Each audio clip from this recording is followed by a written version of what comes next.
je savais la duchesse originale, mais qu'elle fût capable de donner des rendez-vous dans un débarras, je ne l'aurais pas soupçonné.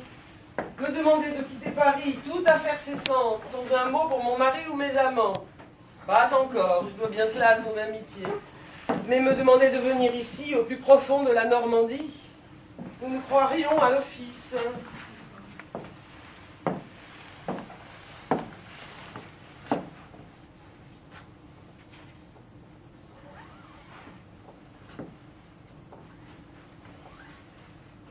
Oh mon Dieu, ce portrait.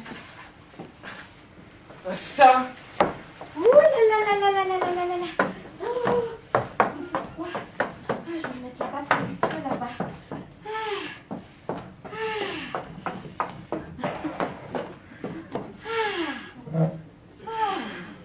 Je suis moulue, je n'en puis plus. Oh, pardonnez-moi, je ne vous avais pas vu. Hortense de Hauteclair, devenue sœur Bertie des Oiseaux par la grâce de Dieu notre Seigneur Jésus-Christ. Comtesse de la Roche-Piquet. Oh, je suis ravie de vous connaître, mais je suis encore toute étourdie, j'en suis à mon premier voyage. Mais comment peut-on garder son calme au milieu de toutes ces secousses et de ce chaos? Je dois être horrible à voir. Quelle importance. Dieu, en nous faisant femmes, nous a rendu la vertu bien difficile. Il est si malaisé d'oublier son visage. À votre place, j'y arriverai très bien. Comme vous avez l'esprit juste. L'excès d'humilité réveille l'orgueil, et on ne parle que de soi. Votre réclusion vous en donne le droit. Et j'estime que la frivolité est une vertu qui sied bien à une femme. Je suis moi-même dévote de ce parti-là. Je ne devrais pas vous laisser dire de telles choses. Vous aurez choqué. Le portrait. Tiens, vous connaissez cette Non, femme. jamais vu, connais pas. Vous avez crié, Non, pourtant. ça ne ressemble pas du tout. Ça doit être le froid, la chaleur, le voyage, se retrouver là, assise tout à coup. Ah, mais je sais que je n'aurais jamais dû venir. Je dois retourner au couvent, je vais attraper la mort ici. Il vous a tant fait souffrir. Oh oui, mais tellement. Oh, mais qu'est-ce que vous me faites dire? Il faut que je parte, il faudra m'excuser auprès de madame la duchesse. Oups. Ma sœur, Madame, Madame, nous avons toutes rendez-vous avec madame de Vaubrécourt. toutes et aucune ne sait pourquoi. Je l'ignore aussi. Nous nous connaissons, je crois, comtesse. Nous nous sommes côtoyés. Vous parliez dans certains salons où je me contentais de paraître, mademoiselle de la Tringle. mademoiselle de la Tringle? La célèbre mademoiselle de la Tringle? La célèbre romancière? L'auteur de Diane et Phébus, des astres de l'amour, des malheurs de la destinée? Elle-même. Mais oui, je vois, ma sœur, que mes livres parviennent jusqu'au havre de paix de nos couvents et vous m'envoyez ravie. Ils y arrivent, certes, mais sous la cornette. Nous n'avons pas le droit de les lire, ce sont des romans d'amour. Ah, pour ma part, je n'ai lu que Les astres de l'amour. Mais Sœur Blanche s'est fait passer avec Diane et Phébus, et on ne l'a plus jamais revue. Enfin, Diane et Phébus, bien sûr, pas Sœur Blanche. Mais c'était si beau, si poétique, et le ton était, mais tellement élevé. Cela se place sur des hauteurs qui ne sont point celles de l'amour terrestre. Tant de constance, de fidélité, d'obstacles et d'attente. Et tout ça pour rien. Pas un baiser, ni même une accolade. Ce sont peut-être des romans d'amour, mais c'est ennuyeux comme la vertu. Mademoiselle ne parle jamais des étreintes entre les amants, de la chaleur des corps, de la fougue des retrouvailles. Sans doute manque-t-elle totalement d'imagination ou d'expérience. Je n'ai jamais pu finir un seul de ces romans. J'ignorais que vous sussiez lire. Il est vrai, je n'en ai guère le temps. Voyez-vous, moi, les histoires d'amour, je n'ai pas l'habitude de m'asseoir à un bureau pour les vivre. Je vois, vous les écrivez sur votre peau. Oui, et encore, on m'aide. Mais paix, mesdames, paix, voyons paix. Ne nous comportons pas comme de pauvres femmes. Tâchons plutôt de comprendre pourquoi nous sommes ici. Il doit s'agir de quelque chose de grave. Mon billet disait, c'est une question de vie ou de mort. Et le vôtre? Il y va de l'honneur d'une femme. Je suis immédiatement accourue. Et vous, comtesse? Il y était seulement question d'une affaire d'importance. Mais je suis une intime de la duchesse, elle n'a pas besoin de m'effrayer pour obtenir ma diligence. Au fait, mademoiselle, avez-vous remarqué ce portrait? bien. Je vous demande pardon. Qu'en pensez-vous? Bon, je ne suis guère experte en matière de peinture, quoique j'ai poussé assez loin un petit talent dans l'aquarelle. Mais je crois pouvoir affirmer qu'il est assez mauvais. Infidèle. Je ne juge pas de la ressemblance. Je me place du point de vue de l'art. Le trait est un peu mou. La composition mériterait d'être redressée. C'est positivement une croûte. Vous connaissez le modèle? Très bien. Et vous? Non, pas du tout. Et je ne suis pas près de l'oublier, moi.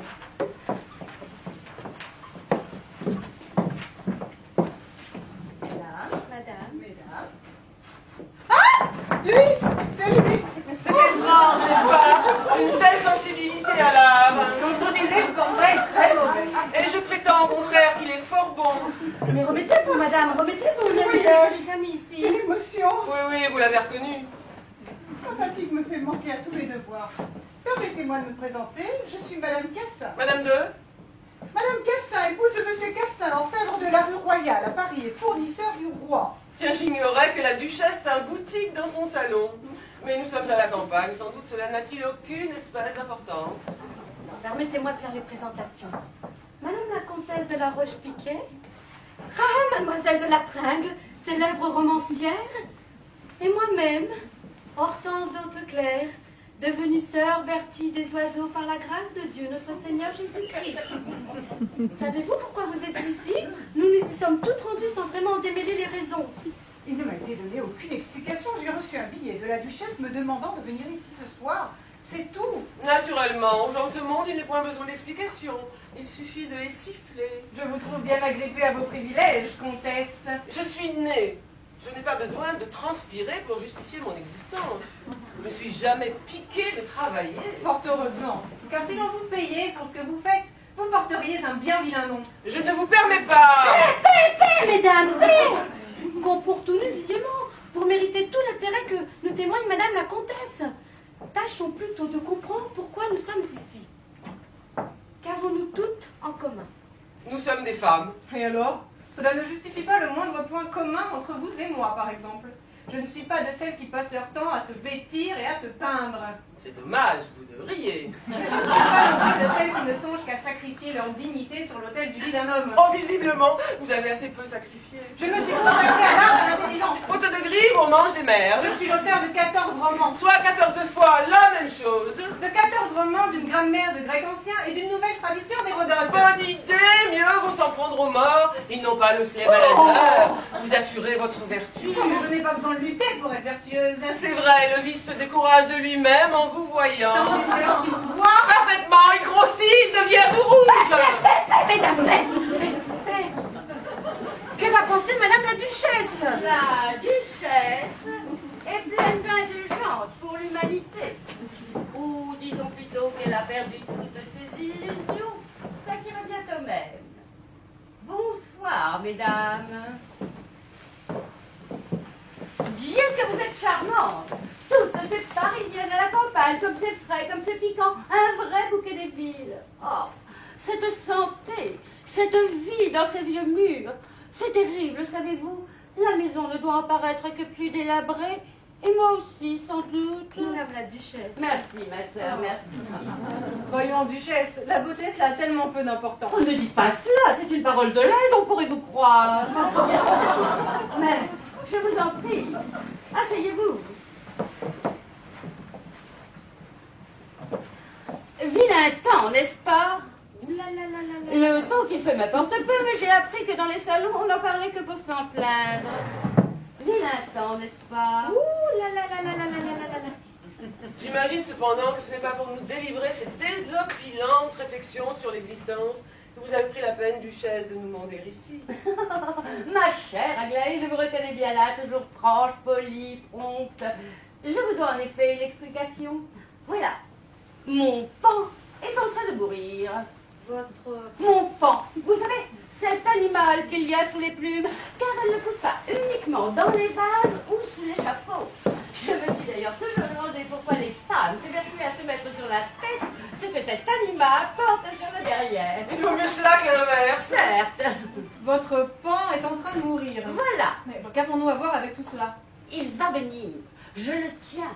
Il sera là ce soir. Mais qui? Celui qui est là, peint sur ce portrait, que vous avez toutes vu en entrant et que vous évitez de regarder pendant que je vous parle. Celui auquel vous ne cessez de penser pendant que je vous débite mes sornettes. Don Juan. Don Juan? Madame la Duchesse, non, c'est pour cela que nous sommes ici. Comme l'a compris tout de suite ma chère Aglaé. Car voici celle que j'ai invitée ici ce soir. Les victimes de Don Juan. Mais non, je proteste. Ne captez pas, je vous en prie. Les lois de la nature humaine, je le sais, font que dans un premier temps, vous niez. Mais je vous en prie, soyez forte. Épargnez-moi les grands dénis, les protestations, et passez tout de suite à l'assentiment. Ce soir, Don Juan va venir. Il ne sait rien. Il croit se rendre à un bal. Mais nous, 5 femmes qu'il a bafouées, 5 femmes que la mémoire torture, que le passé supplicie. 5 femmes, ici, ce soir, le jugeront et le condamneront. Ce soir, nous ferons le procès de Don Juan.